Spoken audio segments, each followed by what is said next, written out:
수요 기도에 참여한 사랑하는 모든 성도들 위해 하나님의 크신 은혜와 사랑이 예수 그리스도의 평화와 평강이 넘치시기를 주님의 이름으로 축원합니다. 같이 한번 해볼까요? 왜 주께서 듣지 않을까? 다시 한번 해볼게요. 왜 하나님은 내 기도에 응답하지 아니하실까? 제가 한번 질문을 던져볼게요.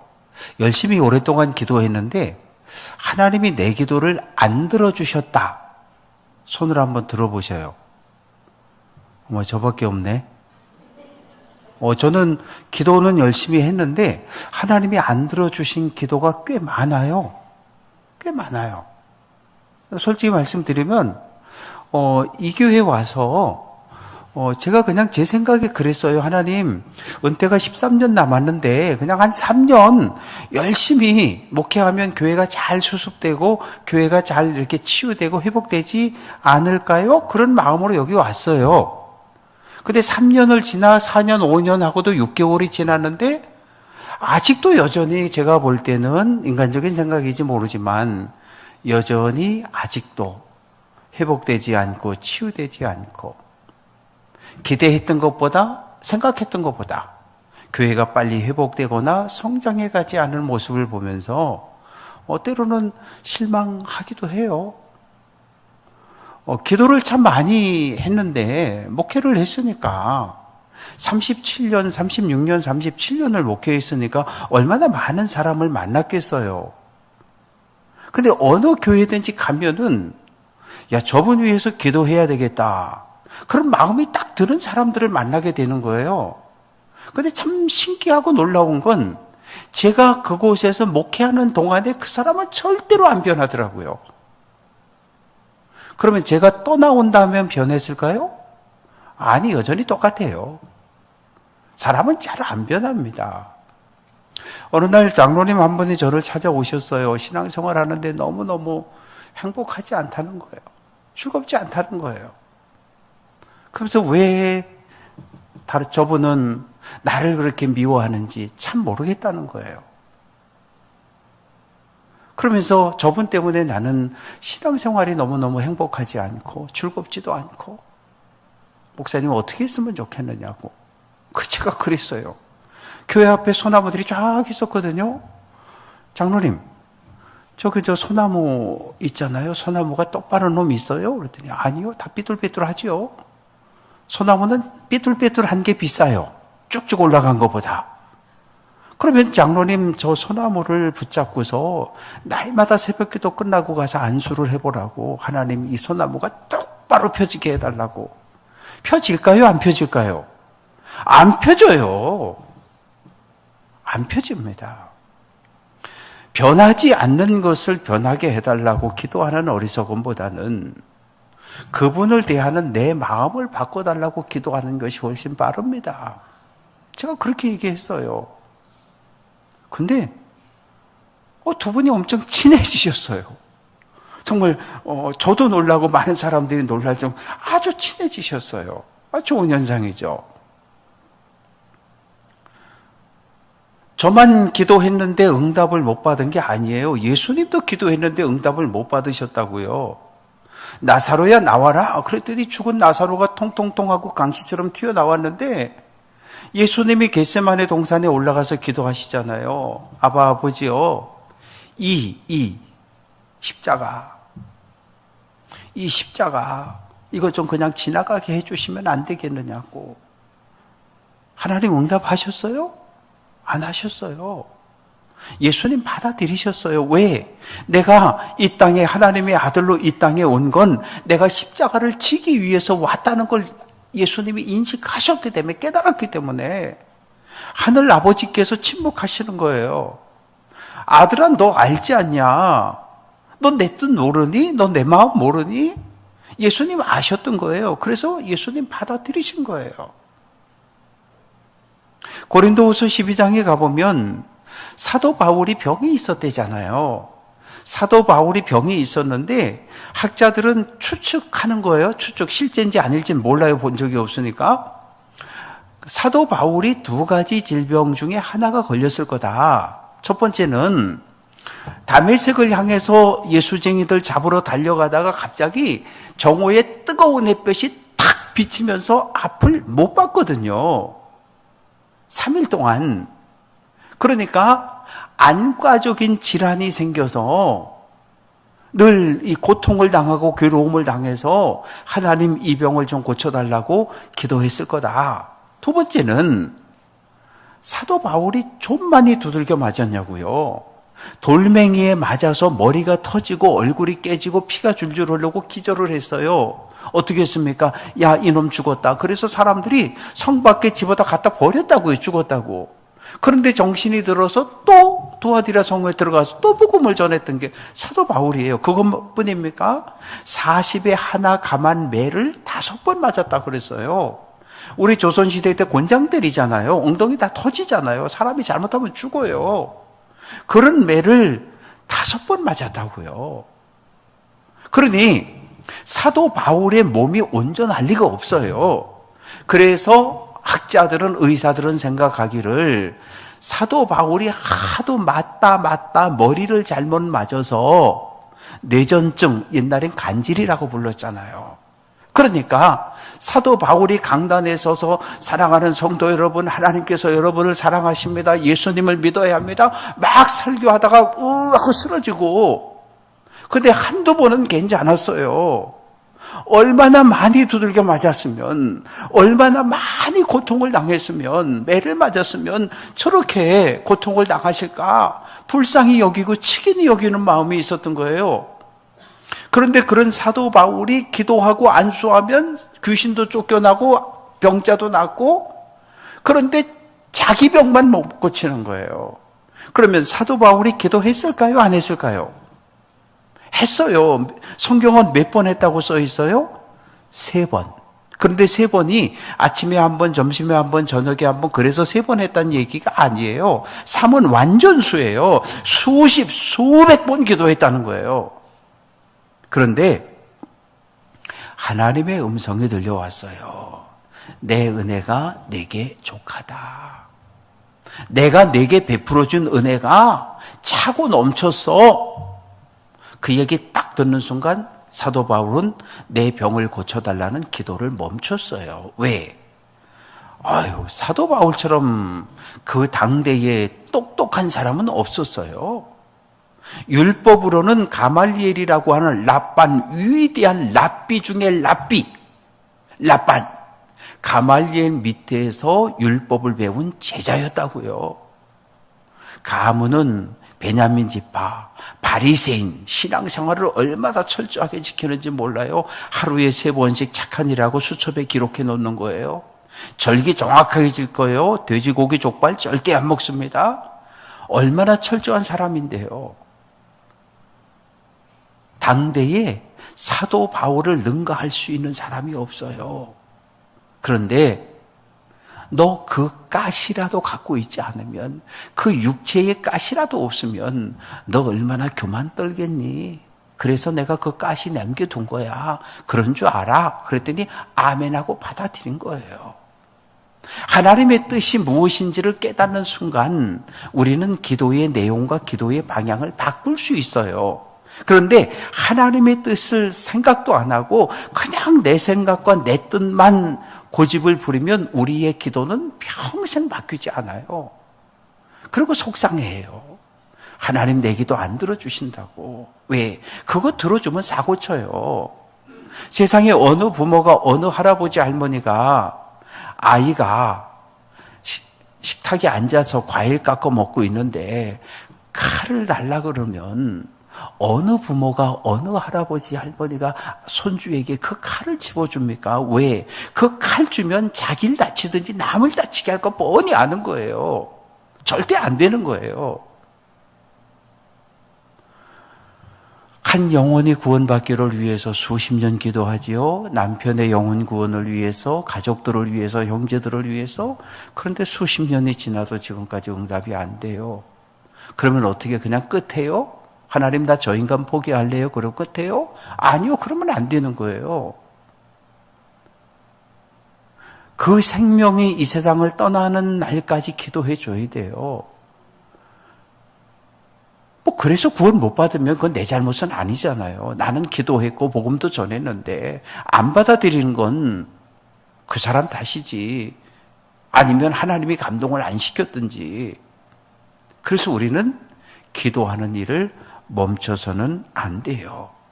오늘 시편 66편은 환난을 당했어요. 저자가 누구인지는 성경에 기록되어져 있지가 않아요.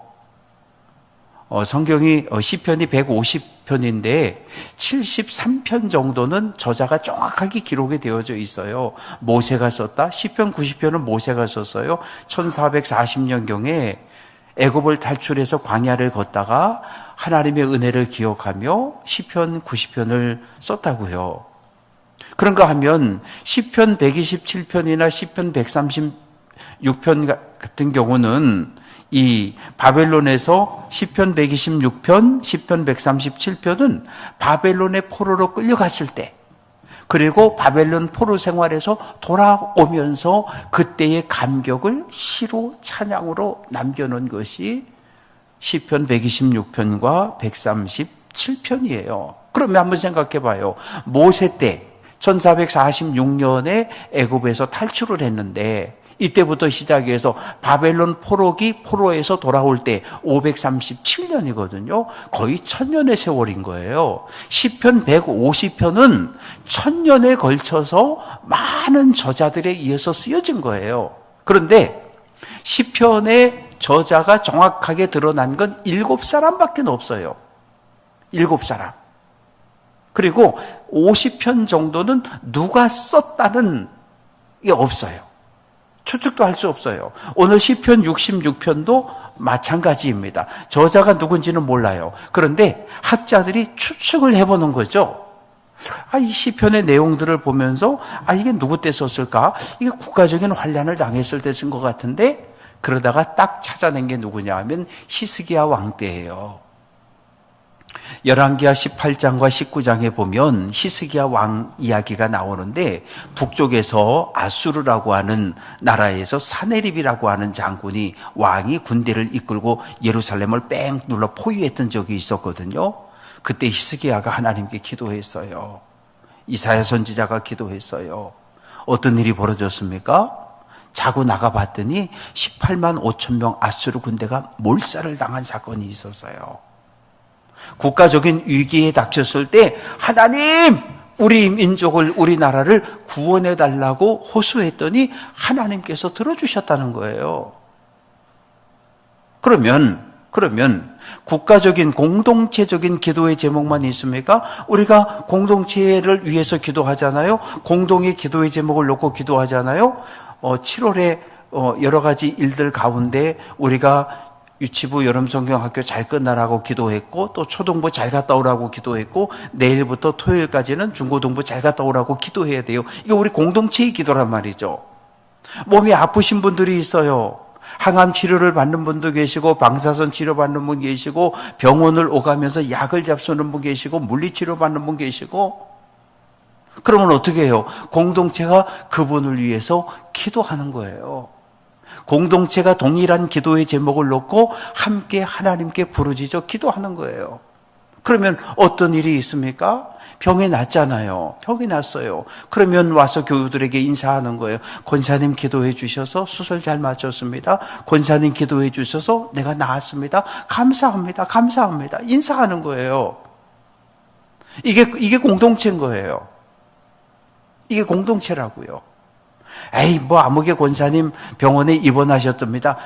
그 권사 입원했든지 말든지 나하고 별로 대화도 안 하고 친하지도 않은데, 그러면 안 되는 거예요. 내가 그런 마음을 가지면 내가 아파 병원에 입원했을 때 그분도 똑같은 생각을 한다는 걸 생각해야 돼요. 우리는 공동체라고요. 오른손가락 가운데 끝이 아프면 여기만 아프면 되잖아요. 아프면 잘라내면 괜찮을 것 같죠? 아니요. 여기 가시 하나 박히면 온 몸이 땀을 쫄쫄 흘리고 힘들어해요. 생선 먹다가 목에 가시 걸려본 적 있죠? 눈물이 쏙 나오게 그 가시를 빼기 위해서 고통당하고 안 돼서 결국 병원에 가서 뽑기도 하고.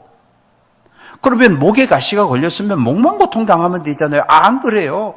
온몸이 고통을 당해요. 온몸이 땀을 줄줄 흘려가면서 그 통증을 온몸이 같이 느낀다고요. 이게 공동체예요. 근데 우리 춘천제일교회 공동체가 그러냐고요. 이게 오늘 우리의 문제인 거예요. 누가 아프대는데 뭐 그냥 아픈가 보다. 너 어느 집에 어떤 일이 있다는데 아니 뭐 그 집 일이지 뭐. 그러면 어떻게 되는 거예요? 우리는 예수를 믿는 공동체의 지체가 아닌 거예요. 지체가 다 따로따로 노는 거예요. 그러면 우리 교회는 하나님이 보시기에 좋은 교회가 될 수도 없고요. 건강한 교회가 될 수도 없고요. 사랑에 넘치는 교회가 될 수도 없어요. 그냥 각자 도생, 그냥 1대1로 많은 수백의 사랑 성도들이 모여서 하나님을 예배하지만 다 따로따로 노는 거예요. 다 따로따로. 예배당이라고 하는 한 공간에 앉아있기만 하는 거지. 앉아있기만 하는 거지. 그런데 오늘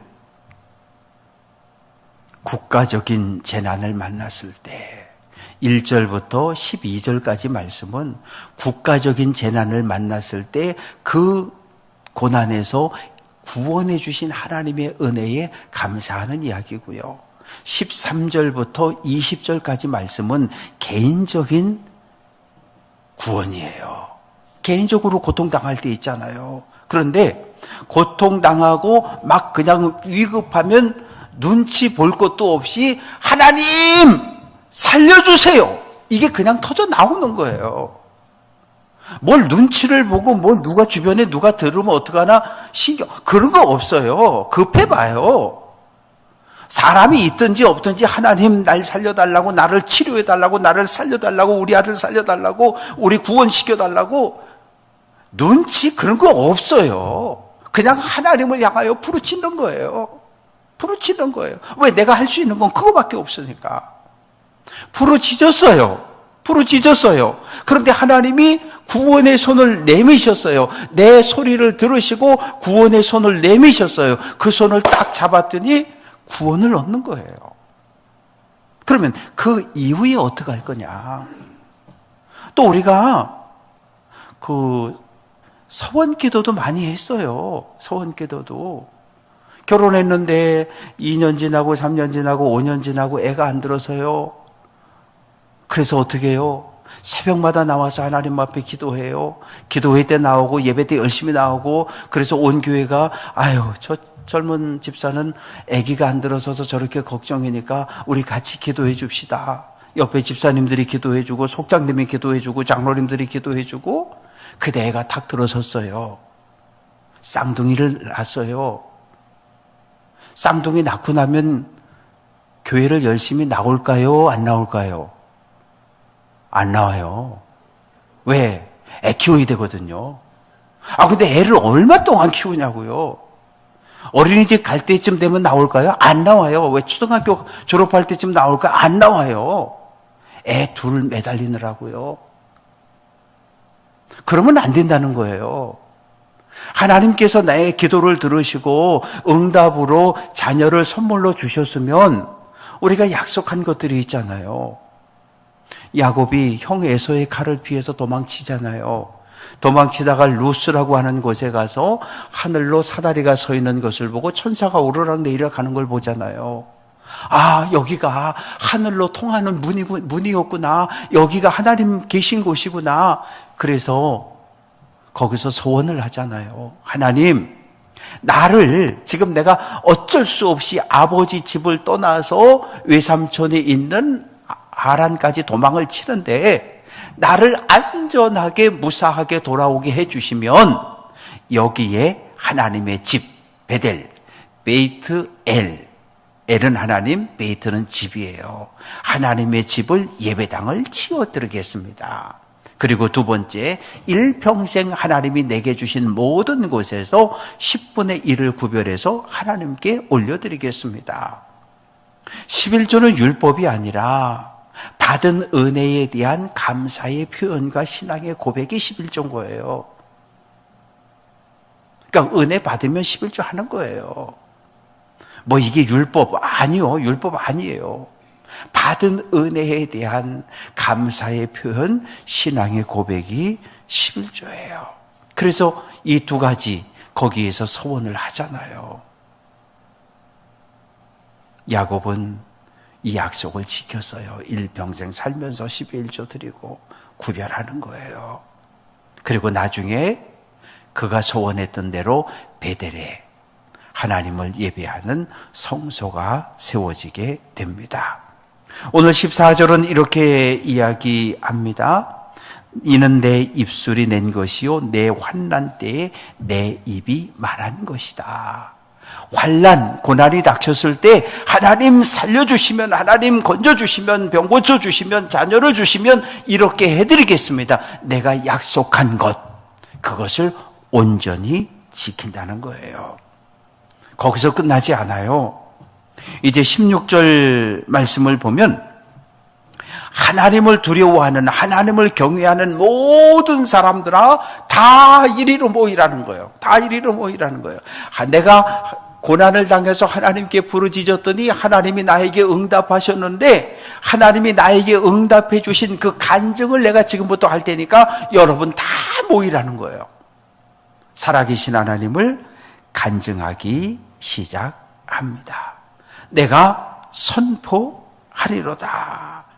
하나님이 나의 영혼이라고 하는 것은 내 생명을 구원하신 일이에요. 내 생명을 구원하신 그 일에 대해서 내가 선포하겠다. 하나도 빠짐없이 세세하게 차근차근하게 여러분에게 간증을 하겠습니다. 이런 이야기입니다. 그냥 나 혼자 기도했고 나 혼자 응답받아서 나 혼자 그냥 가슴에 안고 살아갈 수도 있어요. 평생 동안. 그러나 받은 은혜를 나눌 때 점점 그 은혜는 커져가는 거예요. 나 혼자 알고 있는 것보다 그 은혜를 나누게 되면 공동체 안에 많은 사람들이 저도 그런 은혜를 받았습니다. 저도 그런 간증을 가지고 있습니다. 그래서 교회 공동체가 은혜로워지고 은혜를 나누고 간증함을 통해서 점점 교회가 풍성한 교회로 변해져 가게 됩니다.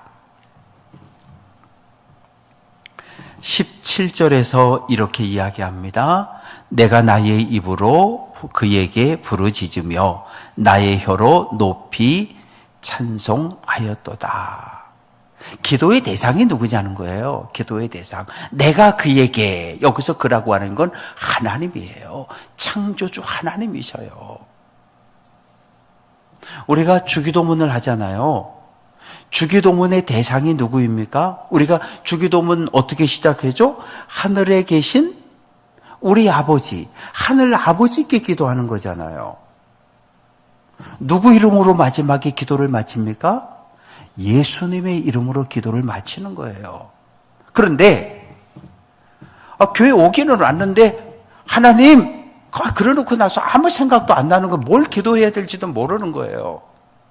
그럴 때 누가 우리를 도와준다고요? 성령께서 말할 수 없는 탄식으로 우리를 위하여 하늘 아버지께 중보의 기도를 드리시는 분이 성령님이셔요. 그러니까 기도라고 하는 것이 하나님이 대상인 거예요. 어떤 경우에도 이 기도의 대상이 하나님이 아니라 뭐 부처가 된다든지 뭐 다른 뭐가 된다든지 이렇게 되면 이제 우상 숭배가 되는 거예요. 우리의 기도를 들으시고 우리의 기도를 받으시는 분은 오직 한 분, 하늘에 계신 우리 아버지셔요. 이건 바뀌면 안 돼요. 이건 바꿀 수 없는 거예요. 그리고 예수님의 이름으로 기도합니다. 우리가 기도할 수 없을 때 성령께서 우리의 마음을 살피시고 말할 수 없는 단식으로 우리를 위해서 대신 중보기도 해주시는 분, 그분이 바로 성령이셔요. 그러니까 내가 기도하는 그 순간에 하나님과 예수님과 성령님이 함께 하시는 거예요. 그래서 기도는 내 힘으로 하는 거 아니에요. 내 힘으로 하는 거 아니에요. 18절이 중요합니다. 내가 나의 마음의 죄악을 품었더라면 주께서 듣지 아니하시리로다. 내가 내 마음의 죄악을 품었다. 이 죄악이라고 하는 건 실수가 아니라, 우리가 사람이 살다 보면 실수할 수 있어요. 그러면 그게 뭐가 돼요? 과실, 실수로 사람을 치기도 하고 때리기도 하고 의도된 것이 아니었는데, 실수, 한 번의 실수는 넘어갈 수 있는 거예요. 실수가 반복이 되면 뭐가 돼요? 그게 습관이 되고 태도가 되고 삶이 되는 거예요. 내 안에, 내 마음속에 죄악을 품었더라면 내 기도는 하나님께 안 올려진다는 거예요. 성경 구절을 좀 띄워줘 보실래요? 왜 도대체 우리의 기도가 하나님 앞에 상달되지 않는지. 시편 66편 18절 오늘 말씀인데, 자, 같이 한번 읽어봅니다. 시작. 내가 나의 마음에 죄악을 품었더라면 주께서 듣지 아니하시리라. 내가 죄를 졌어요. 의도적으로, 계획적으로 악을 행했다고요. 그런데 회개하지 않고 계속 기도하면 내 기도는 전부 올라가지 않아요. 죄악이 하나님께로 올라가는 통로를 꽉 막고 있어서 절대로 기도가 하나님께 올라가지 않아요. 이사야 59장 1절입니다. 읽습니다. 시작. 여호와의 손이 짧아 구원하지 못하심도 아니요 귀가 어두워 듣지 못하심도 아니라. 2절. 오직 너희 죄악이 너희와 너희 하나님 사이를 갈랐고 너희 죄가 그의 얼굴을 가리어서 너희에게서 듣지 않으시게 함이니라. 죄악이 담이 되고 울타리가 되어서 하나님과 우리 사이를 갈라버렸다는 거예요. 하나님과 우리 사이에 막힘이 없어야 되는데, 우리 몸에 6리터 정도의, 6리터면은 그렇게 많지 않아요. 1.8리터 페트병 한 3개 정도, 3개에서 3개 반 정도. 우리 몸에 있는 피의 전체의 양이 그거밖에 안 된다고요. 그거밖에 안 돼요. 그 피가 온 몸을 아주 정신없이 돌아다니고 있는 거예요. 정신없이 돌아다니고 있는 거예요. 속도가 엄청 빨라요. 그런데 만약에 피떡이라고 하는 것이, 혈전이라고 하는 것이, 죄악이 그 머리로 심장으로 올라가는 혈관을 탁 막아버리면 어떻게 돼요? 갑자기 문제가 생겨서 뻥 하고 터진단 말이죠. 왜? 피떡이 혈전이 막고 있으면 피가 순환이 안 되니까 빠른 속도로 움직이는데 피가 통하지 않으면 죽어요. 그런데 지금 하나님과 우리 사이를 죄가 갈라놨다는 거예요. 하나님께 가려고 아무리 애를 써도 이 죄 문제를 해결하지 않으면 하나님 앞에 우리 기도는 올라갈 수가 없어요. 회개하지 않은 죄가 있는지 나 자신을 먼저 살피고 넓게요 하나님 앞에 기도할 수 있는 귀한 성도 될 수 있기를 주님의 이름으로 축원합니다. 세 번째, 정욕으로 구할 때 야고보서 4장 3절 읽습니다. 시작. 구하여도 받지 못하면 정욕으로 쓰려고 잘못 구하기 때문이라. 정욕이라고 하는 건 뭐냐 하면 나의 쾌락을 위해서 기도하는 거예요. 나만을 위해서 구하는 거예요. 그런 기도 하나님은 안 들어주신다는 거예요. 이 정욕이라고 하는 건 부정적인 의미예요. 사랑하는 것 아니고요, 집착하는 것이고 꼭 나만 가져야 되겠다는 욕심과 탐욕이 정욕이거든요. 하나님은 그런 마음을 가지고 기도하는 것을 절대 들어주지 않는다고 말씀하시고요. 야고보서 1장 6절 읽습니다. 시작. 오직 믿음으로 구하고 조금도 의심하지 말라. 의심하는 자는 마치 바람에 밀려 요동하는 바다 물결 같으니. 의심하지 말라는 거예요. 의심. 그런데 의심이라고 하는 단어는 뭐냐 하면 디아크리노. 둘이라는 거예요. 크리노, 나누어졌다는 거예요. 우리의 마음이 온전해야 할 우리의 마음이 둘로 쪼개졌다는 거예요. 하나는 한쪽 마음은 하나님을 바라보고 반은 세상을 바라보고 둘로 갈라진 거예요. 우리의 마음이 둘로 갈라져 서로 싸우는 거예요. 이러면서 기도하면 온전한 기도가 안 된다는 거죠. 기도할 때 우리의 믿음의 닻을 예수 그리스도에게 딱 고정시키고 하나님을 바라보며 기도해야 되는데 우리의 마음이 둘로 갈라져 버린 거예요. 반은 하나님을 쳐다보고 반은 내 욕심대로 세상의 뜻을 따라가려고 하고 이러면 온전한 마음이 완전한 마음이 되어지지 않으면 하나님께 우리의 기도가 상달될 수 없습니다. 잠언 21장 13절입니다. 읽습니다. 시작. 귀를 막고 가난한 자가 부르짖는 소리를 듣지 아니하면 자기가 부르짖을 때에도 들을 자가 없으리라. 약자가 있어요. 나보다 약한 사람은 다 약자예요.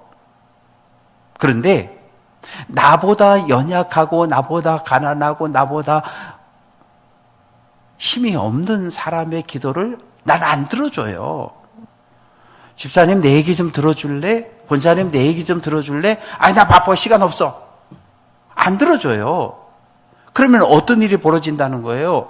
내가 마음이 답답할 때 있잖아요. 누군가에게 이야기를 털어놔야 하는데 권사님 내 이야기 좀 들어줄래? 싫어 바빠. 집사님 내 이야기 좀 들어줄래? 지난번에 권사님 내 얘기 안 들어줬잖아 바쁘다고. 그렇게 된다는 거죠.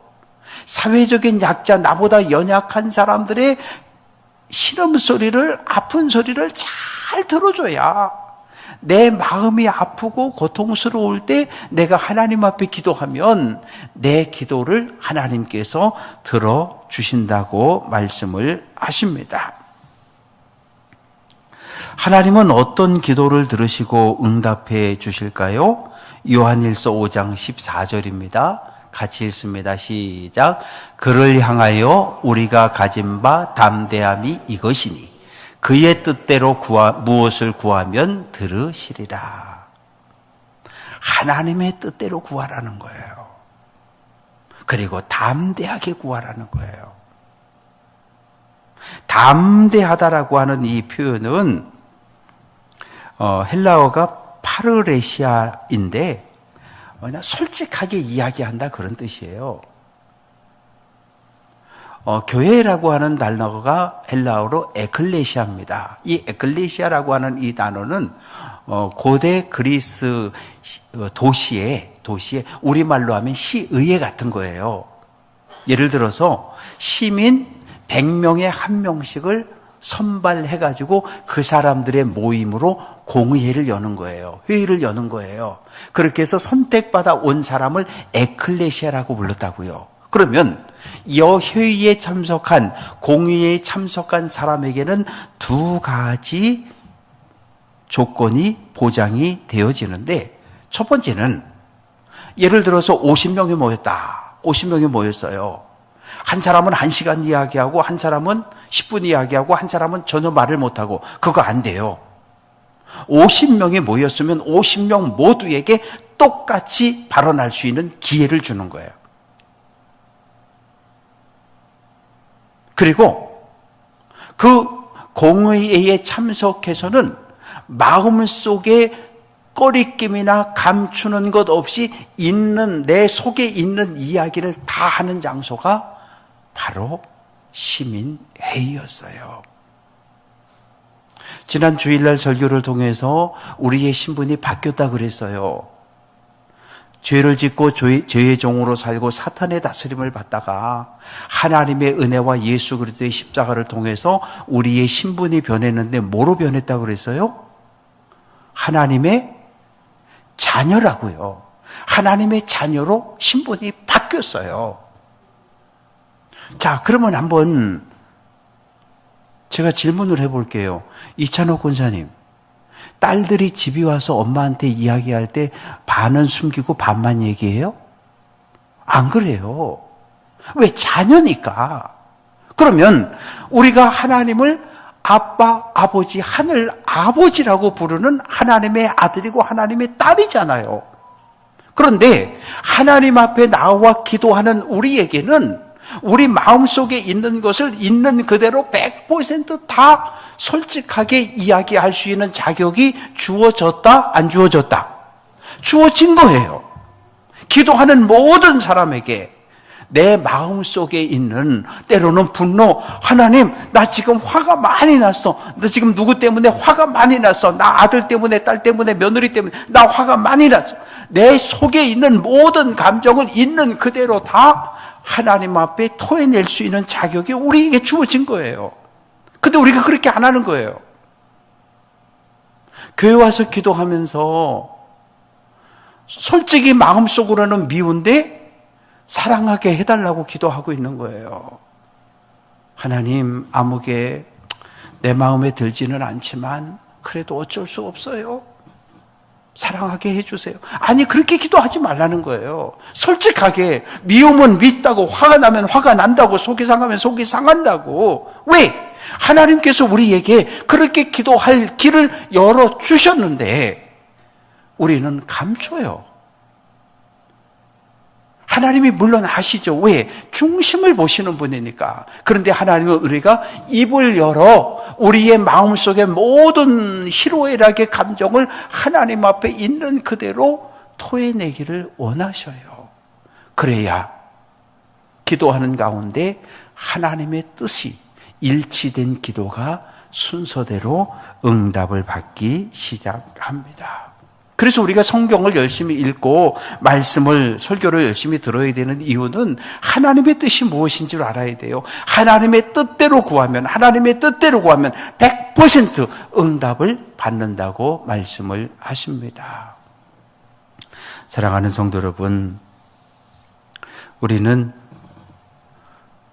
교회를 오는 그 순간부터 지금까지 수십 년 기도하는 삶을 살아왔습니다.